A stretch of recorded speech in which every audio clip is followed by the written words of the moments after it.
There's a certain kind of fear that doesn't come from physical danger, but from the certainty that you've become a commodity, a thing to be bought and sold, stripped of every choice you thought you had. Lucia lived with that fear the moment she stepped onto the auction stage, the moment the lights blinded her eyes, and she heard the murmur of wealthy men discussing her like she was a painting, a car, an object with a price tag. She'd told herself she could survive anything. That desperation had made her strong, that selling herself to pay her father's debts was just temporary, just one night, just one transaction that would set her free. But then she heard his voice, low, commanding, final, the voice of a man who didn't ask for things, who simply took them. And when the Ruthless Mafia boss bought her for a sum that made the entire room fall silent, when he leaned close and whispered words that should have terrified her, but instead made something inside her tremble with unexpected hope, everything she thought she knew about surviving shattered. Because Marco Valentino didn't whisper threats. He whispered a promise that would change everything. If this story touches your heart, subscribe to the channel and leave a like. Comment where you're listening from. And if you feel it was really worth it, consider becoming a member to get early access to upcoming stories. Your support makes all the difference. The underground auction house smelled of expensive cigars, old money, and desperation. Lucia had never imagined such a place existed. Tucked beneath a legitimate art gallery in the oldest part of the city, accessible only through a hidden elevator that required both a key and a code. The room itself was elegant in a sinister way. Red velvet curtains framing a small stage, crystal chandeliers casting golden light that was too beautiful for the ugliness of what happened here. Rows of leather chairs filled with men in expensive suits who looked at the women paraded before them with the detached interest of collectors evaluating merchandise. Lucia stood backstage with 7 other women, all of them silent, all of them wearing the same haunted expression that came from knowing exactly what they were about to do and having no other choice.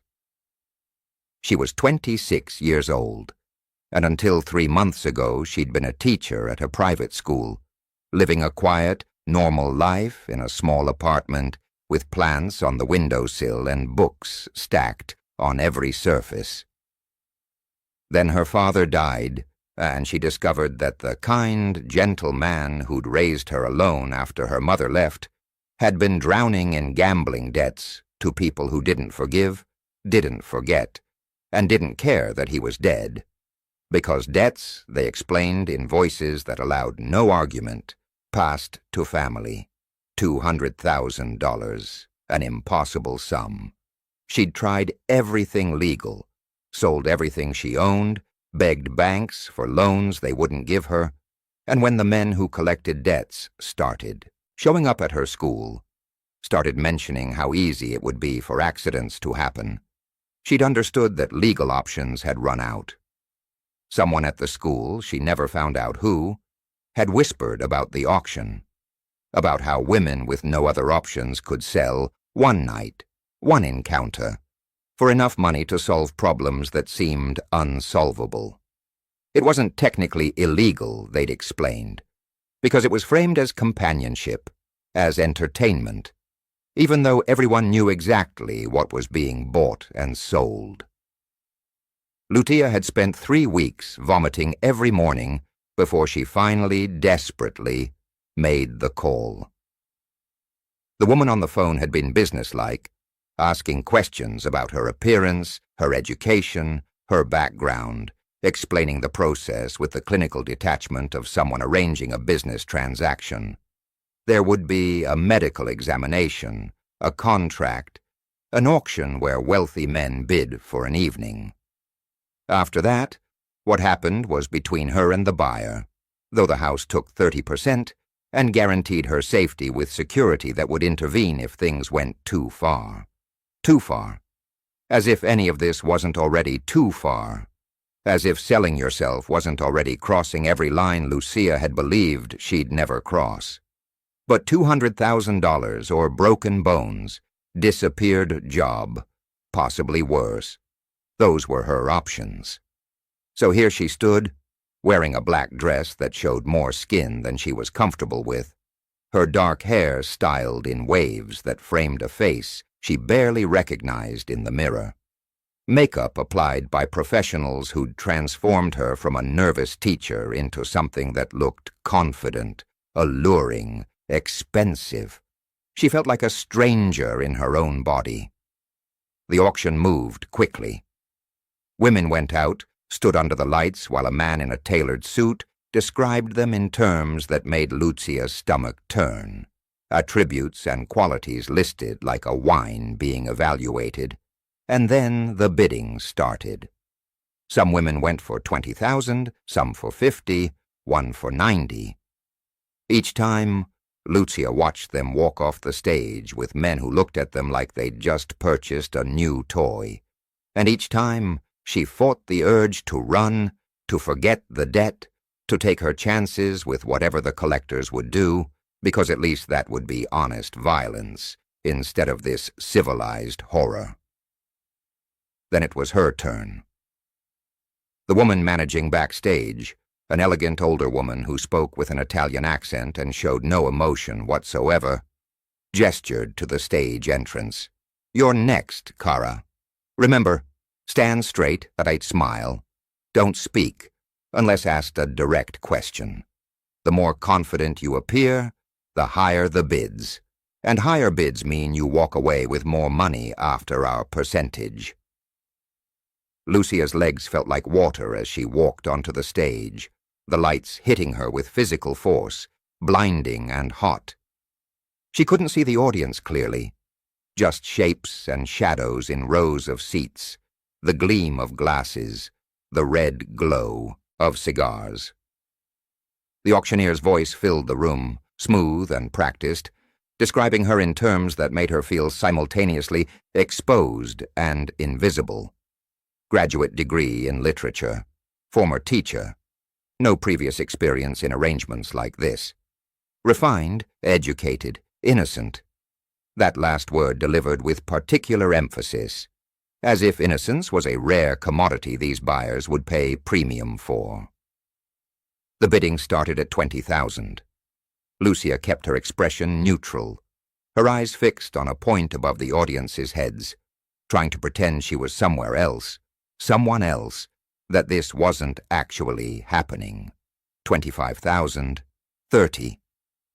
The numbers climbed steadily, but not dramatically, and part of her started calculating whether it would be enough after the house took their cut, whether she'd have to do this again, come back and stand on this stage a second time.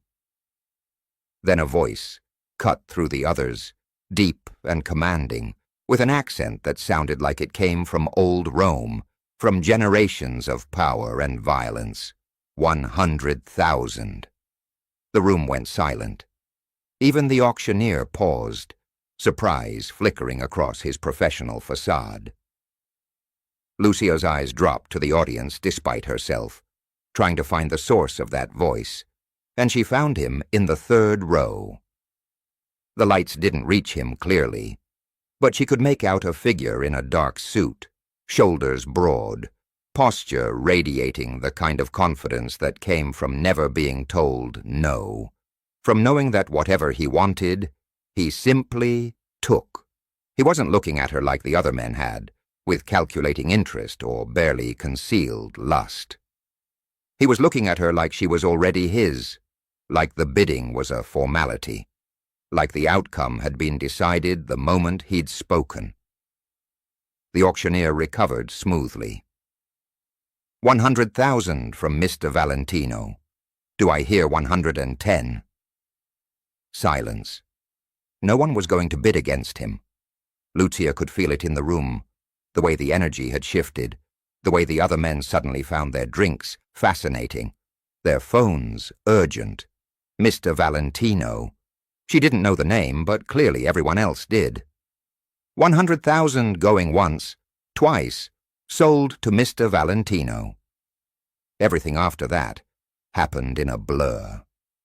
Papers signed in a back office where the elegant Italian woman counted out cash with mechanical efficiency, explained that the buyer had already arranged transportation, that Lucia would be taken to his residence where the evening would proceed according to whatever arrangement they agreed upon, and if at any point she felt unsafe, there was a number to call, though the woman's tone suggested she doubted very much that would be necessary with this particular buyer. Then Lucia was being led through a different exit to where a black car waited. Not a regular car, but something expensive and armored, with windows so dark she couldn't see inside. The driver who opened the door was a large man with a kind face that didn't match his obviously broken nose and scarred knuckles. "Miss Lucia," he said with surprising gentleness, "I'm Tony. I work for Mr. Valentino. He's waiting at the estate. It's about a 30-minute drive." The interior of the car was more luxurious than anywhere Lucia had ever sat. Leather seats softer than her bed, subtle lighting, complete silence from the road. She sat perfectly still, her hands clasped in her lap, trying to control the shaking that had started the moment she'd stepped off the stage. The city gave way to suburbs, gave way to countryside, expensive countryside where properties measured in acres and gates measured in security. Finally, they turned down a private road lined with old oak trees, branches creating a tunnel in the darkness, and approached gates that opened automatically. The estate beyond was massive, a stone mansion that looked like it had been transplanted from Italy, all arched windows and climbing ivy and beautiful old architecture illuminated by carefully placed lights. It should have been beautiful. It was beautiful, but Lucia couldn't appreciate any of it because every minute brought her closer to whatever was going to happen next. Tony parked in a circular driveway and came around to open her door.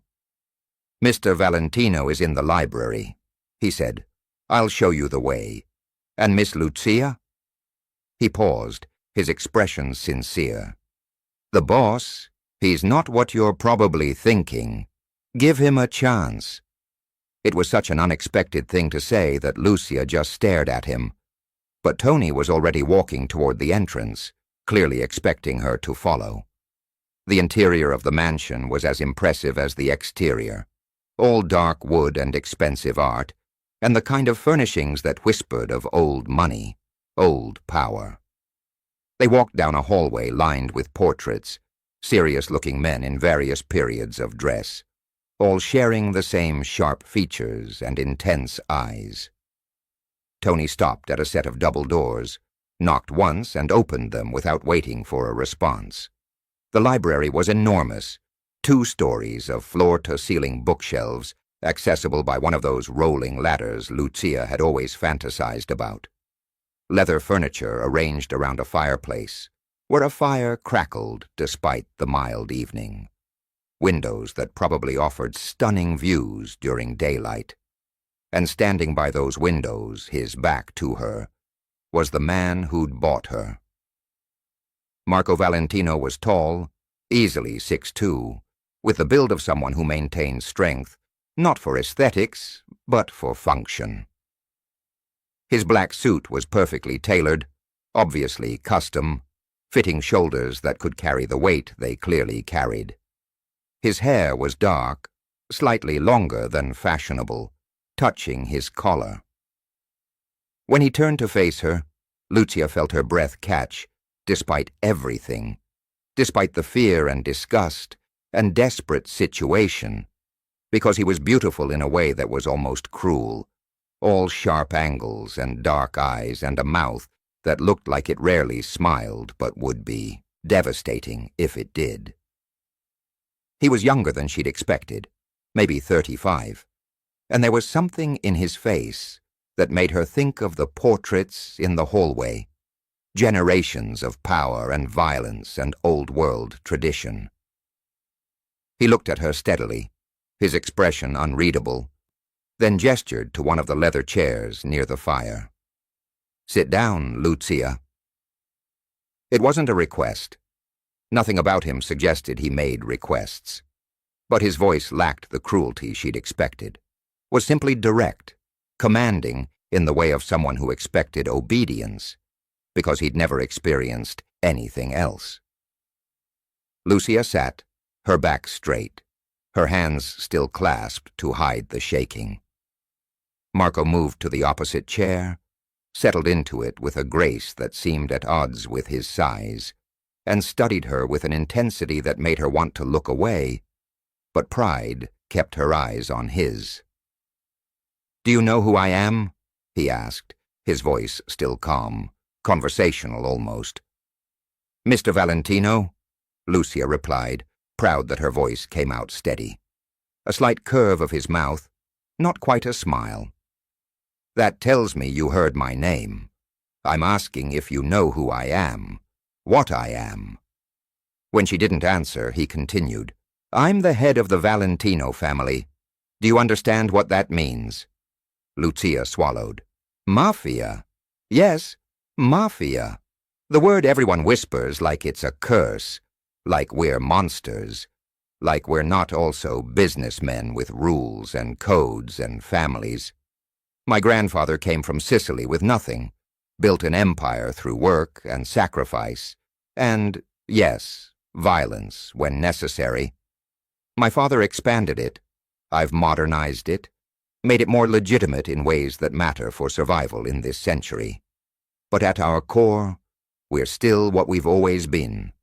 Men who take what we want and protect what's ours with everything we have." He leaned forward, elbows on his knees, and Lucia caught the scent of him, something expensive and woody with an undertone of smoke. "I didn't come to that auction looking for a woman. I came because information suggested one of my competitors was going to buy someone specific to use against her family. I intended to outbid him, then return her safely to prevent the leverage. But when I saw you on that stage, looking terrified and defiant in equal measure, looking like you were about to shatter but refusing to let anyone see it, something in me recognized something in you." His eyes held hers, dark and intense, and seeing too much. "I know why you're here, Lucia. I had you investigated the moment I decided to bid. Your father's debts, the collectors who've been threatening you, the impossible choice between selling yourself or selling your future in pieces. I know all of it, and I'm going to make you an offer that has nothing to do with what you think I bought at that auction." Lucia's heart was pounding so hard she could hear it in her ears. "What kind of offer?" "I need a wife," Marco said simply, as if this was a normal thing to announce to a woman he'd just purchased at an illegal auction. Not for love, not for romance, for protection, for image, for legitimacy. The federal government has been investigating my businesses, my family, for 2 years. They're building a case that could destroy everything we've built over 3 generations. My lawyers tell me that a significant part of their strategy relies on painting me as a violent, unstable criminal with no ties to the legitimate world. A marriage to an educated woman with no criminal connections, a teacher, someone respectable, would complicate that narrative. He stood, walked to a side table and poured amber liquid from a crystal decanter into 2 glasses, brought one to Lucia even though she hadn't asked. "I'm offering you a deal. Marry me. Play the role of my wife in public for 2 years, until the investigation concludes one way or another. In private, live however you want. You'll have your own rooms in this house, your own life. No obligation to me beyond appearing at my side when necessary. In exchange, your father's debts disappear. I'll pay them immediately. And when the 2 years end, whether I'm indicted or cleared, you'll walk away with $5 million and a divorce that makes you look like the innocent victim of a man who deceived you." Lucia stared at him, the whiskey untouched in her hand. "That's insane." "Yes," Marco agreed calmly. "But so is selling yourself at an auction. So is owing money to people who break bones as down payments. We're both dealing with insane situations, Lucia. I'm offering you a way out that doesn't require you to sleep with strangers, doesn't destroy what's left of your dignity, and gives you enough money to never be desperate again." "Why?" Lucia demanded, her voice sharper now, fear transforming into anger. "Why would you offer this to me? You don't know me. I could be anyone. I could be working for your enemies, for the police, for anyone." "You could be," Marco acknowledged, "but you're not. I've had you investigated thoroughly enough to know exactly who you are. A woman who chose teaching because you actually care about helping kids learn. Not because it paid well, because it obviously doesn't. A woman who spent weekends visiting her father, even though he disappointed you constantly with his weaknesses. A woman who has never broken a law more serious than a parking ticket, but was willing to do something you find morally reprehensible, to honor a debt that wasn't even really yours. You have integrity, Lucia. That's rarer than you'd think in my world." He moved back to his chair, settled into it, his eyes never leaving hers. "And maybe I'm tired of being alone in rooms full of people, tired of women who want me for my money or my power or because they find danger attractive until it's actually dangerous. Tired of knowing that everyone who smiles at me is calculating advantage. You looked at me tonight with honest fear and honest disgust, and somehow that was more real than anything I've experienced in years." Lucia took a sip of the whiskey, felt it burn down her throat, giving her a moment to think. The smart thing would be to refuse, to take her chances, to not get involved with the Mafia even in this bizarrely transactional way. But the smart thing didn't pay $200,000 in debts. The smart thing didn't give her $5 million and a way out. "If I agree," she said slowly, "I want it in writing. A real contract, not just your word." "Of course," Marco replied. "My lawyer will draw up something ironclad. You can have your own lawyer review it, negotiate terms. I want you comfortable with this arrangement, Lucia. I want you choosing it clearly, not because you're cornered, but because it's genuinely better than your alternatives." "And what happens tonight?" The question that had been burning in her mind since she'd gotten in the car. "What do you expect from me tonight?" Something flickered across Marco's face. Something that might have been pain, might have been regret. "Tonight you sleep in a guest room with a lock on the door that only you control. Tomorrow we'll discuss details, contracts, logistics. But tonight, you're safe. You've been through enough. I'm not adding to it." Lucia didn't realize she'd been holding her breath until it released in a rush. The relief was so intense it almost made her dizzy. Or maybe that was the whiskey on an empty stomach. Or maybe it was just everything catching up with her. Marco stood, pressed a button on the wall, and within seconds a woman appeared, middle-aged, with kind eyes and efficient movements. "Mrs. Rosa, please show Miss Lucia to the blue guest room. Make sure she has everything she needs. If she's hungry, bring her whatever she'd like." He turned back to Lucia. "We'll talk in the morning. For now, rest. You're safe here." Lucia followed Mrs. Rosa through the mansion's hallways, up a grand staircase, to a room that was larger than her entire former apartment, decorated in soft blues and creams, with a bed that looked like a cloud and windows that showed the estate's gardens illuminated by moonlight. There was an attached bathroom with a tub big enough to swim in, fluffy towels, toiletries that probably cost more than her monthly salary used to be. Mrs. Rosa showed her the lock on the door, told her there was a phone by the bed that connected to security if she needed anything, then left with a gentle smile that suggested she understood more than she said. Alone. Finally alone. Lucia locked the door, collapsed onto the bed, and cried for the first time since this nightmare had started. She cried for her father, for his weaknesses that had created this situation. She cried for herself, for the innocence she'd lost tonight, even though nothing physical had happened, because something inside her had broken when she'd stood on that stage. She cried for the future she'd imagined that looked nothing like becoming a mob wife, even a fake one. And she cried from sheer relief that tonight, at least, she was safe. Eventually, exhaustion pulled her under, still wearing the auction dress, too tired to even undress. She woke to sunlight streaming through windows she'd forgotten to curtain, and the smell of coffee, strong and rich, coming from a tray someone had left by her door. There was food, too, pastries and fruit, and a note in elegant handwriting. "Take your time. Marco is in his office whenever you're ready to talk." Lucia showered, spending too long under water that was hot and perfect, washing away the previous night as much as she could. The bathroom had a robe, thick and soft, but her only clothes were the auction dress.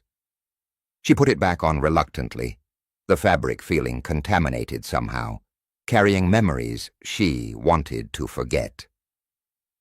When she opened the bedroom door, she found Mrs. Rosa waiting with a kind smile and an armful of clothes. "I took the liberty of having some things brought over in your size," the older woman said. "Nothing fancy, just comfortable. Mr. Marco thought you'd prefer not to wear last night's dress." The consideration surprised Lucia, the thoughtfulness of it. She selected jeans and a soft sweater, simple clothes that felt like armor after the revealing dress, and followed Mrs. Rosa's directions to Marco's office. He was on the phone when she entered, speaking rapid Italian that sounded beautiful and harsh simultaneously, his free hand gesturing in ways that suggested he was not pleased with whoever was on the other end. When he saw her, he wrapped up the conversation quickly, hung up, and gestured to a chair across from his massive desk. The office was masculine, dark wood and leather, walls covered with maps and charts that Lucia suspected tracked things that weren't entirely legal. "You look better," Marco observed. "Did you sleep?" "Eventually," Lucia admitted. "Thank you for the clothes, and for last night. For not—" She trailed off, unable to finish. "I'm not a rapist, Lucia," Marco said quietly. "Whatever else I am, whatever I've done, I've never forced a woman, never wanted to. The idea disgusts me." He opened a folder on his desk. "My lawyer worked through the night on the contract. I want you to read it carefully. Take it to your own lawyer if you have one. Take your time with it. But the basics are simple. 2 years of marriage. You'll live here, attend events with me as needed, present a united front publicly. In private, your life is yours. No sexual expectations, no requirements beyond the public role. Your father's debts are paid today, regardless of whether you sign. That's not negotiable. You suffered enough last night because of his mistakes." Lucia took the contract, thick with legal language, and tried to focus on the words, but they kept blurring. "Why paid regardless? What if I say no?" "Then you say no," Marco replied. "The debts still disappear. You still walk away. I made you stand on that stage, Lucia. I bought you like you were a commodity. That's on me. I'm trying to turn it into something that benefits you, but if you'd rather take the debt payment and never see me again, that's your right." She looked at him. This complicated man who ran a criminal empire but spoke about consent like it was sacred, who'd bought her at auction but was giving her freedom to refuse. "I don't understand you." "Most people don't," Marco said, with something that might have been a smile. "I don't understand myself half the time. I was raised to be what I am, trained from childhood to take over a family business that happens to operate outside the law. I've done things I'm not proud of, hurt people who probably deserved it, and some who might not have. But I've also lived by certain codes, certain lines I won't cross. Women and children are off limits, always. That's not negotiable in my world." He stood, walked to the window, his back to her. "My mother died when I was 12. Cancer. My father, he never recovered, never remarried, spent the rest of his life alone, except for us kids and the business. I watched him wither into someone who went through motions, who had power and money but no warmth, no connection, no reason to smile. I'm 35 years old and I realized recently I'm becoming him, going through motions, surrounded by people but completely alone. When I saw you last night, I saw someone else who was alone, who was drowning, and I thought maybe we could help each other stop drowning." Lucia read through the contract slowly, carefully, her teaching training making her meticulous even when emotions were chaos. The terms were generous, shockingly so. Beyond the debt payment and final $5 million, she'd have access to accounts for clothes, expenses, anything she needed. She could continue teaching if she wanted, or pursue any other career. The only restrictions were that she couldn't publicly embarrass the family, couldn't engage with media without approval, couldn't leave the country without informing security, and had to attend designated events as his wife. After 2 years, clean divorce, no contest, no drama. If he was indicted and imprisoned, she still got the money. If he died during the 2 years, she inherited a portion of the estate. It was airtight, professional, and utterly surreal. "I'll need a few days," Lucia said finally, "to process this, to think clearly. Is that acceptable?" "Take a week," Marco replied. "Stay here as my guest. No obligations, just time to decide. Explore the estate, use the library, eat Mrs. Rosa's cooking, which is better than any restaurant I've found. Get a sense of what your life would be like, then decide." So Lucia stayed. That first day she barely left the guest room, reading the contract over and over, trying to find the trap, the clause that would bind her in ways she didn't want. But it was clean. Almost too clean. By the second day, curiosity pulled her out to explore the mansion. Room after room of beautiful spaces that felt more like a museum than a home. The library drew her repeatedly, all those books, and she found herself running fingers along spines, pulling down volumes, discovering that Marco's collection included first editions and rare printings alongside popular novels and poetry. She saw Marco at dinner, formal affairs where Mrs. Rosa served multiple courses, and they ate at opposite ends of a long table, conversation polite and surface level, discussing books or current events or nothing that mattered. He didn't push, didn't pressure, gave her space that she appreciated, even as it confused her, because it didn't match any image she had of mafia bosses. On the third day, she found him in a garden she hadn't yet explored, a walled space filled with roses in every color imaginable, and he was pruning them with careful precision, wearing jeans and a t-shirt that showed arms covered in scars that told stories she wasn't sure she wanted to know. "You garden?" Lucia asked, surprised. Marco glanced up, shears in hand, looking almost embarrassed to be caught in such a domestic activity. "My mother's roses. She started this garden, taught me to care for them before she died. The groundskeepers offered to maintain them, but I won't let anyone else touch them. It's the one thing I do that has nothing to do with business, with violence, with any of it. Just me and growing things that are beautiful for no reason except to be beautiful." Lucia stepped closer, breathed in the perfume of a dark red rose, heavy and sweet. "They're stunning. They require attention," Marco said, moving to another bush, his movements sure and practiced. "Regular care, feeding, pruning the dead parts, to make room for new growth. Neglect them and they become wild, overgrown, stop blooming. People are similar, I think. We need care, need someone to notice when we're withering, need dead parts cut away so we can grow again." "That's almost poetic," Lucia observed, "for a man who breaks people for a living." Marco paused, looked at her directly.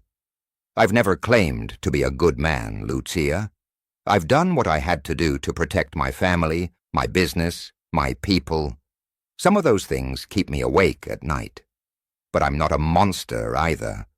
I'm just a man trying to survive in a world that doesn't forgive weakness, doesn't allow for soft emotions, doesn't care whether I want to garden or kill. The violence is expected. The roses are my rebellion." Something in the way he said it, the honesty underneath the words, made Lucia see him differently. Not as the ruthless boss who'd bought her, but as someone who was also trapped, also playing a role, also desperate for something real in a life full of performance. She spent more time in the garden after that, sometimes when Marco was there, sometimes alone, finding the roses soothing in ways she couldn't explain. By the 5th day, she'd made her decision. She found Marco in his office, going through papers that probably detailed illegal activities she was better off not knowing about, and when he looked up, she simply said, "I'll sign." Something shifted in his expression. Relief, maybe, or satisfaction, or something more complicated.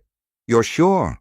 "No," Lucia admitted honestly, "but I'm not sure about anything right now, and this is the option that gives me the most control over an impossible situation.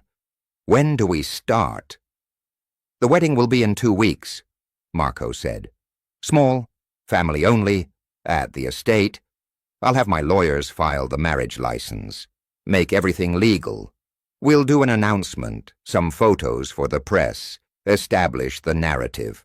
You'll meet my brothers, my uncle, the inner circle who need to know this is real." "Is any of it real?" Lucia asked. Marco studied her for a long moment. "I don't know yet, but I'm willing to find out if you are."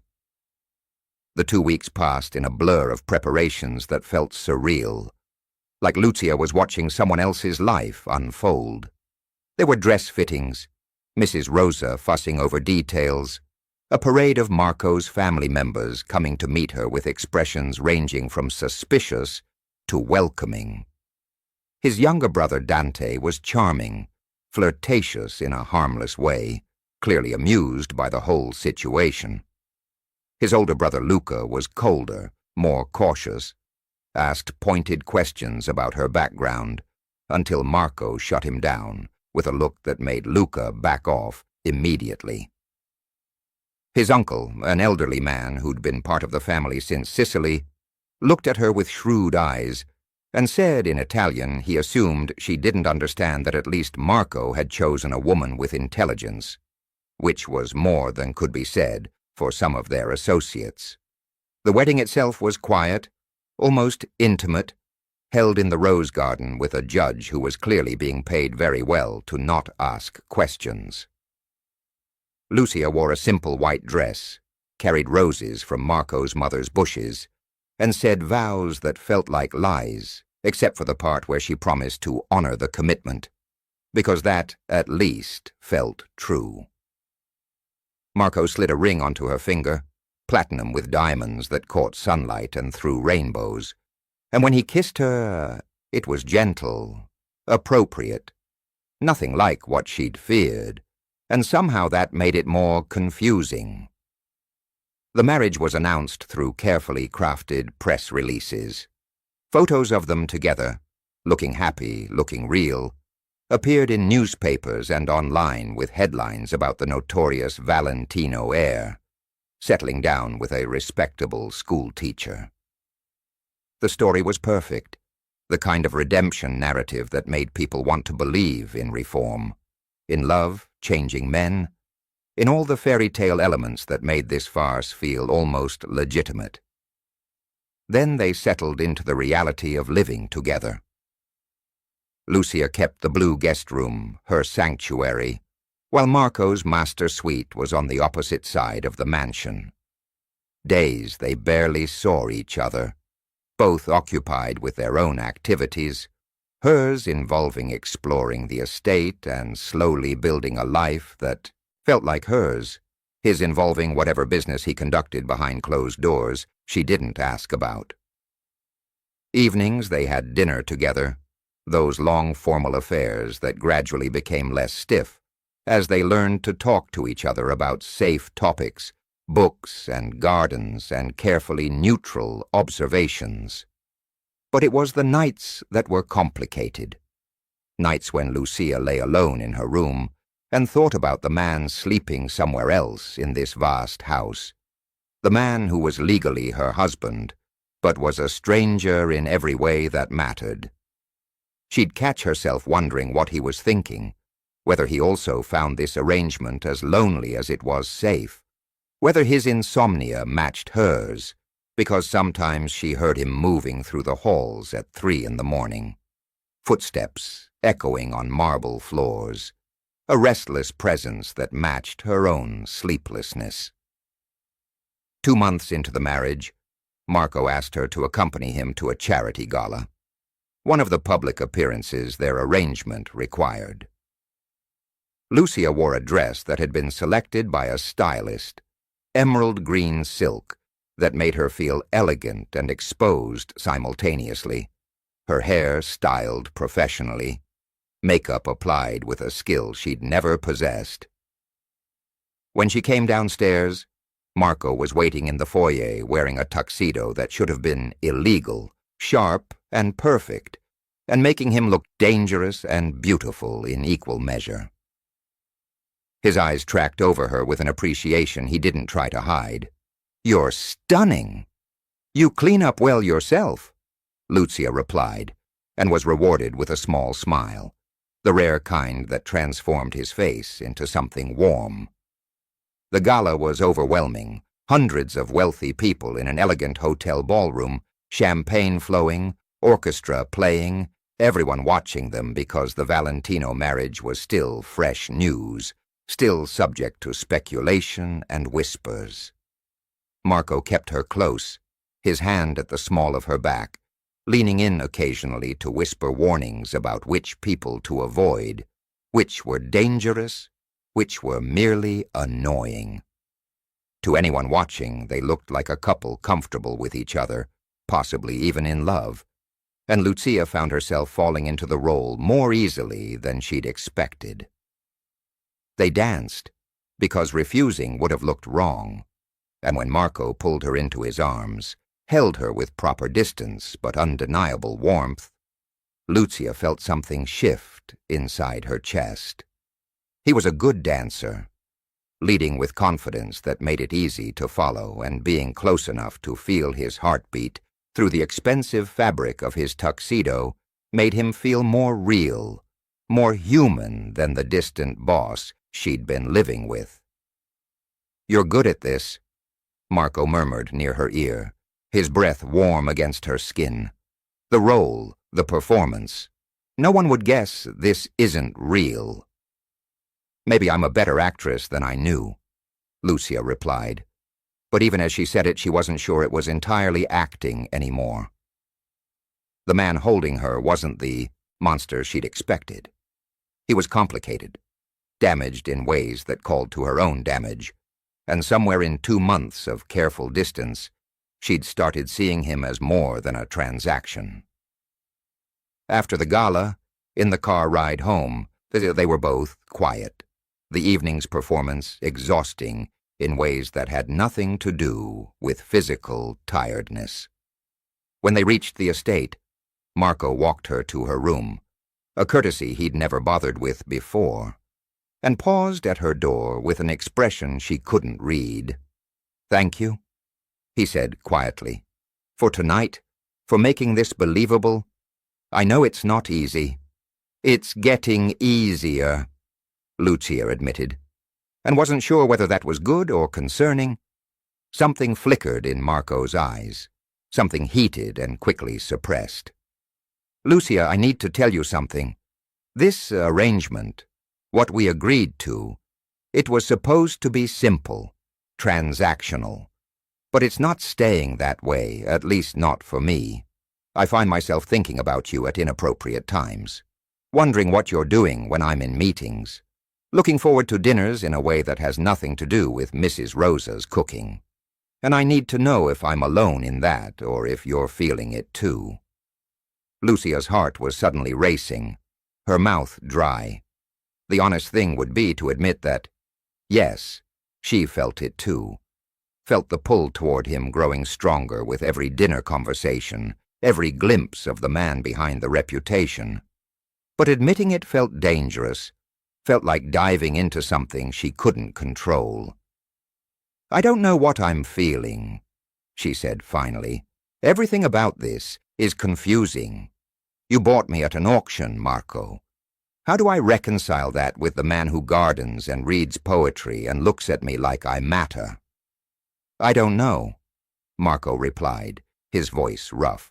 "I don't have good answers. I only know that what started as a convenient arrangement has become more, and I'm not good at ignoring things that matter. But I won't push. This is your choice. Always. Whatever happens between us, it's because you want it, not because you feel obligated." He left before she could respond, and Lucia stood in her doorway for a long time, processing, feeling walls she'd carefully constructed starting to crack. She'd told herself this was just temporary, just a role, just a means to an end. But somewhere between the library and the rose garden and the formal dinners, she'd started caring about Marco Valentino in ways that complicated everything. The investigation that had been the catalyst for this entire arrangement intensified. Federal agents appeared at the estate with warrants, searched offices and files, asking questions with expressions that suggested they knew more than they were revealing. Marco handled it with the same cold control he brought to everything. But Lucia saw the stress building in the tension of his shoulders, the shorter fuse on his temper with his brothers, the increased nights where she heard him prowling the halls at ungodly hours. One of those nights, 3 in the morning, Lucia gave up on sleep and went down to the library, thinking books might quiet her mind enough to rest. She found Marco there, sitting in darkness except for the fire, holding a glass of whiskey and staring into flames with an expression of such exhausted defeat that it made her heart ache. He didn't notice her at first, and she almost left, but something made her step into the room. "Can't sleep?" she asked softly. Marco's head turned, surprise flickering across his face, before settling into something grateful. "Never can. Sleep is when you're vulnerable, when enemies can attack, when control slips. I've maybe slept well 10 nights in my entire adult life." Lucia sat in the chair across from him, the fire warm against her skin. "That's not sustainable. Your body needs rest." "My body needs a lot of things it doesn't get," Marco said with a dark humor. "Rest, peace, a life that doesn't require constant vigilance, but we work with what we have." He set down his glass, leaned forward. "The investigation is going badly. They have witnesses I didn't know about, paper trails that should have been destroyed, evidence that's going to be difficult to explain. There's a real possibility I'll be indicted within 6 months." "What happens then?" Lucia asked. "Trial. Probably conviction given what they seem to have.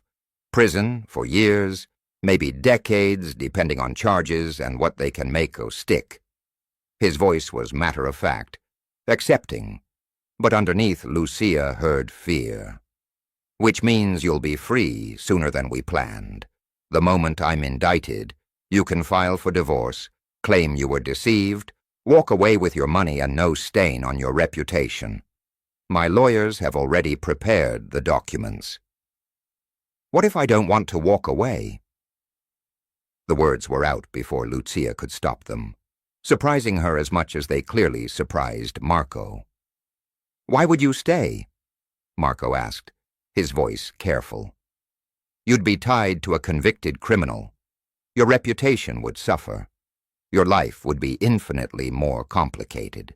The only rational choice is to leave. Maybe I'm tired of rational choices, Lucia said, and found she meant it. Maybe rational choices are what led to me standing on an auction stage. Maybe staying with someone who sees me, actually sees me, is worth more than a pristine reputation. Marco stood, crossed to her chair, knelt in front of her so they were eye level. Lucia, you don't know what you're saying. Prison marriage is not some romantic story. It's lonely visits through glass, monitored phone calls, years of your life spent waiting for someone who might never come back the same as he left. I won't let you sacrifice yourself for me. And what if I'm not sacrificing? Lucia reached out, touched his face, felt the stubble rough against her palm, the warmth of skin that had haunted her thoughts. What if staying is the first thing I've chosen for me? Not for debt, or obligation, or survival, but because I want to? The kiss happened without conscious decision from either of them, Marco surging up to meet her as she leaned down, their mouths connecting with a desperation that spoke of months of careful distance finally breaking. He kissed her like she was air, like he'd been drowning, his hands cradling her face, with a gentleness that contrasted sharply with the intensity of his mouth. Lucia kissed him back, pouring all the confusion and wanting and fear into it, her fingers threading through his hair, pulling him closer.